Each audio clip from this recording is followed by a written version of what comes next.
في الأيام اللي فاتت السوشيال ميديا اتقلبت، وكله بيشير سكرين شوت ويقول الحق اسم السيسي موجود في ملفات إبستين. الناس دخلت دورت بنفسها وفعلا كتبوا الاسم وطلع لهم نتائج. بس يا ترى حد كلف نفسه يفتح الملف ده ويقراه ولا اكتفينا بالعنوان؟ تعالوا بقى نفتح الصندوق الأسود ونفهم اللعبة ماشية ازاي. عشان تفهم اللي حصل لازم تفهم التكنيك.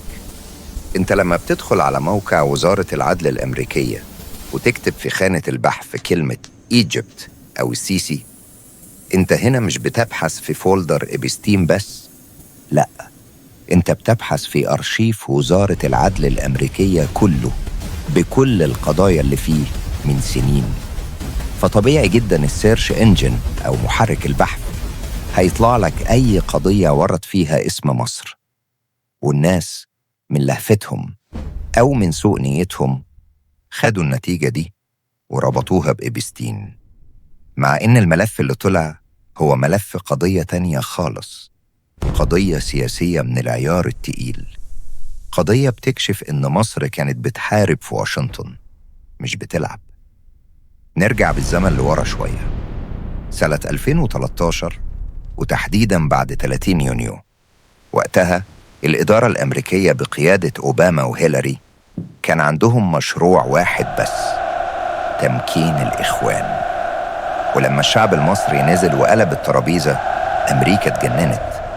الوثائق بتقول إن واشنطن قررت تعاقب مصر، جمدوا صفقات السلاح ووقفوا المعونة وحاولوا يخنقوا الجيش المصري اللي كان بيحارب الإرهاب وقتها في سيناء. وهنا يجي دور الوثيقة اللي الناس بتشيرها وفكراها فضيحة. الوثيقة دي هي لائحة اتهام السيناتور الأمريكي بوب منينديز. تفتكروا التهمة؟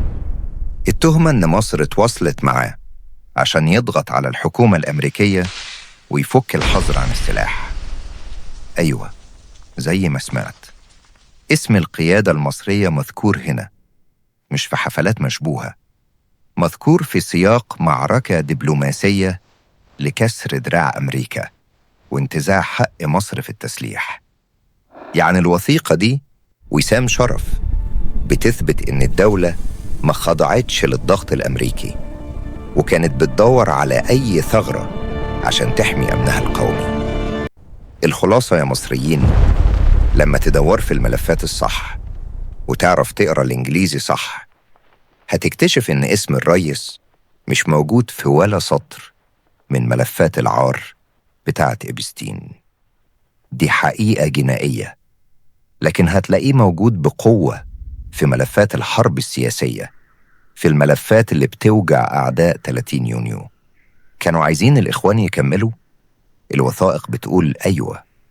زعلانين من اللي حصل في مصر؟ الوثائق بتقول أيوة. بس في النهاية مصر هي اللي فضلت، ومخططاتهم هي اللي بقت مجرد ورق في أرشيف وزارة العدل.